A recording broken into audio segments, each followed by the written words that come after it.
नमस्कार प्रेक्षकांनो, तारिणी मालिकेच्या येणाऱ्या जबरदस्त भागामध्ये आपल्याला खूपच इंटरेस्टिंग ट्विस्ट आता पाहायला मिळतोय. अक्षरशः तारिणीची पोस्टिंग मात्र आता अटारी बॉर्डर म्हणजेच वाघा बॉर्डरवर झालेली असताना विक्रम सर तिला सांगत असतात फाळणीची कहाणी. तेव्हा मात्र फाळणी ही फक्त देशांची नाही तर त्या काळात माणसांची सुद्धा आता फाळणी झाली. त्यांच्या मनात, त्यांच्या हृदयात सगळा दुरावा आला आणि आज त्यांची ऊर्जा त्या सीमेवर जाणवते. आणि विक्रम सर तारिणीला सगळं समजावून सांगतात. पण वाघा बॉर्डरवर भारत आणि पाकिस्तानचे सैनिक जेव्हा समोरासमोर असतात, जोशात फडकणारा तिरंगा आणि दोन्ही सैन्यांच्या मधली आता एनर्जी पाहून तारिणीच्या मनात एक वेगळीच प्रेक्षकांनो जिद्द मात्र निर्माण झाली. याच विक्रम सरला तारिणीला आता एक महत्त्वाची माहिती देताना आपण पाहतोय.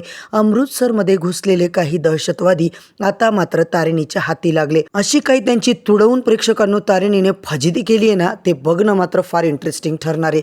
तारिणी आता जबरदस्त मिशनवर निघाली आहे.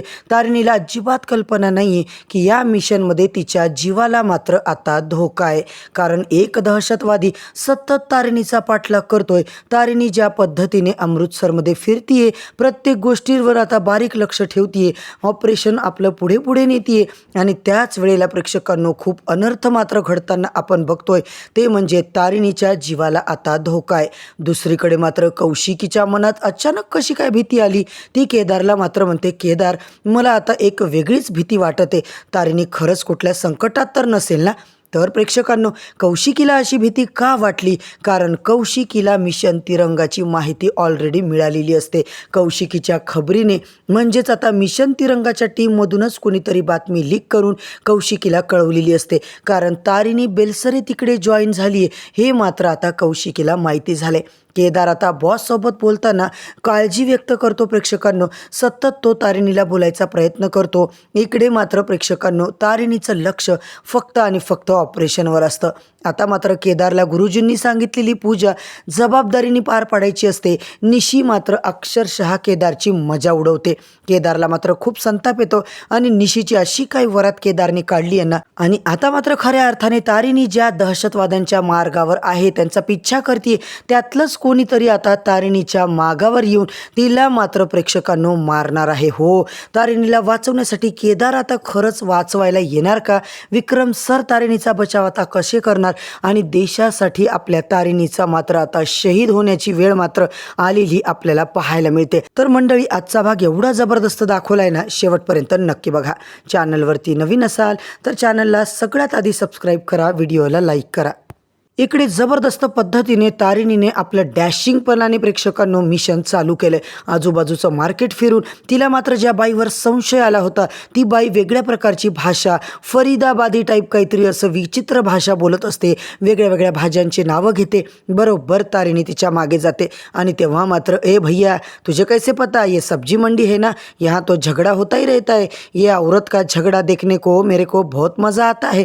अशी तिची भाषा ऐकून तारिणीला मात्र नवलच वाटतं. इकडे मात्र विक्रांत सर म्हणतात, तारिणी तू सगळं ऐक आणि आम्हाला सगळं कळव.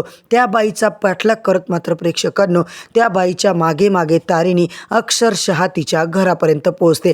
तेव्हा ती आता दुकानदाराला विचारते की हे स्पेशल काय मतलब है इसका, स्पेशल क्या इसमें जो इतना फेमस है? तेव्हा ते म्हणतात, ये जो मिर्ची है ना मैडम, ये आपको इधर नहीं मिलेगी, सिर्फ हमारे दुकान में मिलेगी, कहीं नहीं मिलेगी. तेव्हा मात्र प्रेक्षकांनो तारिणी ती मिरची तर तिथंच ठेवते आणि त्या बाईच्या मात्र घरात घुसते. आता मात्र तारिणी केदारच्या आठवणीमध्ये प्रेक्षकांनो इमोशनल होताना सुद्धा आपण पाहतोय. आणि सेम टाईम केदारला सुद्धा तारिणीची आठवण येते. लग्नाचे दिवस आठवतात. दोघं इमोशनल असतात. काही का होईना पण दोघांना एकमेकांची आठवण मात्र येते. दुसरीकडे पद्मिनी चेतना यांची वेगळीच चर्चा. बघा मला तर कळतच नाही तारिणीच्या डोक्यात काय चाललं. तिला पूजा करायचीच नव्हती तर मग तिने पूजेचं सामान का आणलं? घरामध्ये एवढं मोठं पूजेचं पार्सल आलेलं बघून पद्मिनीचा कांगावा चालू होतो. पद्मिनी म्हणते काय फायदा, स्वतः तर पूजेला ती बाई नाहीये, मग हे सामान मागवलं का? उगाच पैशाचा फालतूपणा नुकसान करायचं सांगायचं काहीच उपयोग नाही आहे. कुठे ती तारिणी? कौशिकी, तुला माहिती आहे का ती तारिणी कुठे? कौशिकी मात्र बोलत नाही. तेवढ्यात केदार मात्र येतो आणि म्हणतो, ताई तू बोलवलंस का? कौशिकी म्हणते, हो केदार, आता काय चाललंय मला कोणी सांगेल का? तारिणी कुठे? तिचं काही अपडेट, तिचा काही मेसेज, कॉल काहीतरी. तेव्हा मात्र आता मी कॉन्टॅक्ट करण्याचा तिला प्रयत्न केला. मी कॉल केला केदार, पण तिचा फोन लागत नाही. पद्मिनी म्हणते, मला सांग तुझी बायको अशी गेली कुठे? कोणाच्याच कॉन्टॅक्टमध्ये राहण्या न सारख्या अशा कोणत्या स्पॉटला ती गेली? तेव्हा तो म्हणतो, मला वाटतं ज्या प्रकारे सगळीकडे पाऊस आहे ती फोन चार्ज करायला विसरून जाते. ती अजिबात फोन वगैरे चार्ज करत नाही. तिची सवयच आहे ना, म्हणून आता ती सगळ्या गोष्टीत पर्टिक्युलर असली तरी फोनच्या बाबतीत ती पर्टिक्युलर नाही आहे. आता मात्र केदार काहीतरी उल्लू बनवतो आणि इकडे तारिणी सुखरूप असेल ना केदार, मला खूप भीती वाटते असं जेव्हा कौशिकी म्हणते. आता मात्र आपण तिची फॅमिली आहोत, आपल्याला तिची काळजी वाटणार ना. केदार मात्र आता मला वाटतंय तारिणीवर नक्कीच काहीतरी संकट येणार आहे, तू नक्की तिला कॉन्टॅक्ट करायला पाहिजे. केदार म्हणतो, ताई मला सगळं कळतंय, पण तू ॲडजस्ट करून घे, जरा समजून घे. केदार काय बोलतो आणि काय नाही हे तर कौशिकीला अजिबातच कळत नाहीये. इकडे मात्र प्रेक्षकांनो, तारिणी स्वतःहून त्या पूजेची विधी आधी करत होती. तारिणी मात्र आता इकडे म्हणते, पूजा एंड झाली, उद्यापन असणार आहे, तरी पण मी उद्यापनाला नसणार. केदार, मला माहिती आहे तुला त्रास होतोय सगळ्यांचा, आता तुला हे सगळं करायचंय. इकडे मात्र, ताई मला कळतंय, मलाही तारिणीला कॉन्टॅक्ट करायचा आहे, पण माझाही कॉन्टॅक्ट होत नाही असं केदार आता तारिणीच्या कौशिकी ताईला सांगत असतो. प्रेक्षकांनो, तारिणी कुठे गेली काहीच कळत नाही, नक्कीच काहीतरी गडबड आहे. पद्मिनी मात्र प्रत्येक वेळेला शंका घेत असते. आता मात्र तिला पूजा करायचीच नव्हती, तर मग खांडेकरांच्या घरावर जर आता संकट आलं तर त्याची जबाबदारी ती घेणार आहे का? तारिणी सगळ्या गोष्टी सोडून इथे गेली आहे, मग आता कसं होईल? केदार, काही झालं तरी तू त्या पूजेला आता बसायचं, मी इकडची सगळं सेवा करते, देशाची सेवा करते आणि तू पूजा कर असं तारिणीने त्याला सांगितलेलं असतं. चेतना म्हणते, बघा वहिनी, तारिणीला पूजा करायची नसती ना तर तिने मनोभावे एवढं कडक व्रत केलं नसतं. तुम्हाला एवढं तर माहिती आहे ना, ती सकाळी उठून करायची, फळावर राहायची.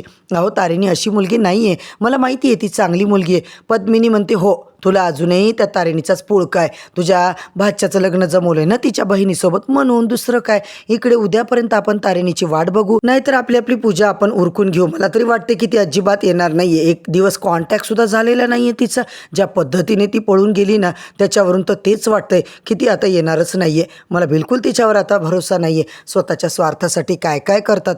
युवराज मात्र म्हणतो, मी बरोबर बोललो होतो मॉम, तुला माहिती आहे का, ती आल्यापासूनच आपल्या घरात संकट येत आहेत. आता याची या हेल्परची बायको निघून गेली. केदार खांडेकर तसाच ना, बायकोची जागा घ्यायची काय गरज आहे याला. आता मात्र तिचं इतकं गुणगान गातोय. केदार, आता तूच पूजा केली ना तर चांगलं होईल.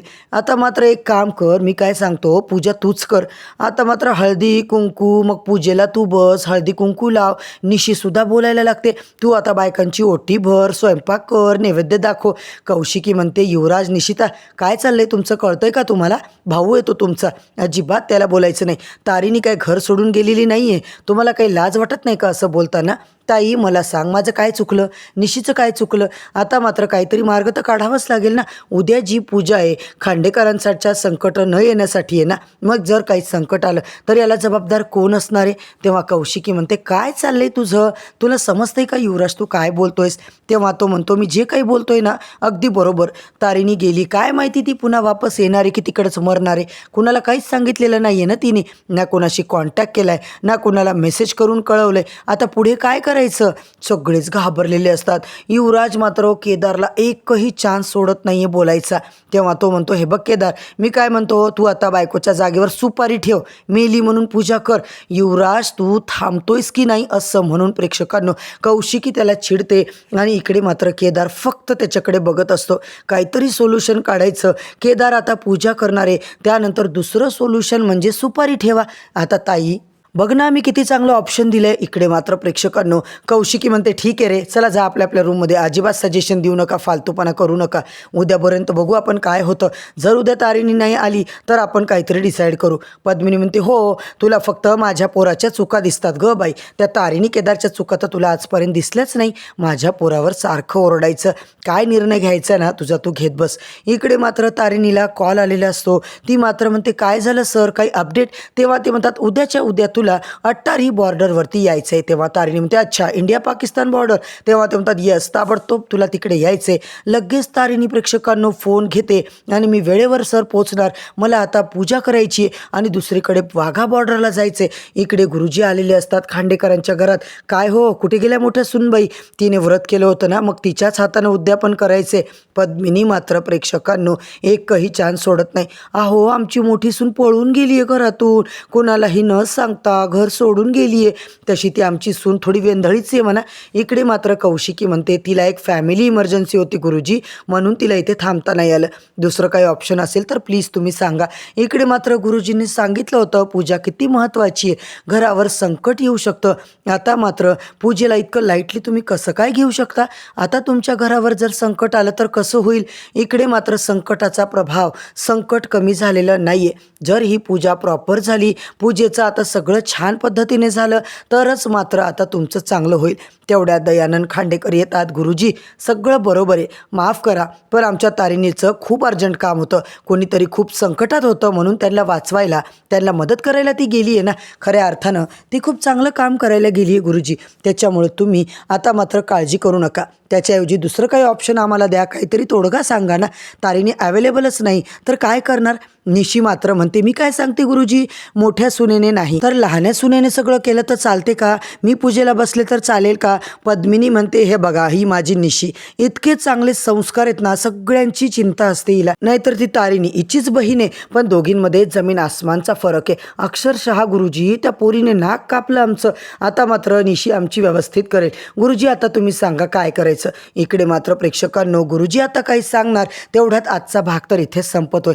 तारिणी आणि विक्रम सर दोघं वाघा बॉर्डरवर आता गेलेले असतात. अटारी बॉर्डरवर पोहोचल्याच्या नंतर दोन्ही देश कसे वेगळे झाले, त्यांच्या माणसांचं कल्चर, राहण सहान, खाणं पिणं सगळं कसं घडतं, दररोज या ठिकाणी काय काय होतं हे सगळं तुला नजरेच्या पुढे ठेवायचे.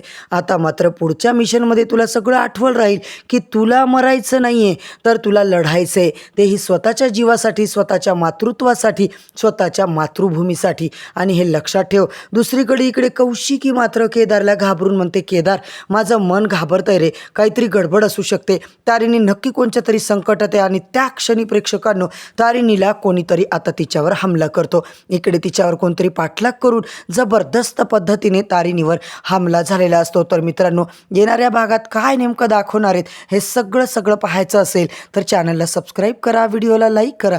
उद्या परत भेटूया नवीन भागाच्या नवीन रिव्ह्यूसोबत. तोपर्यंत धन्यवाद.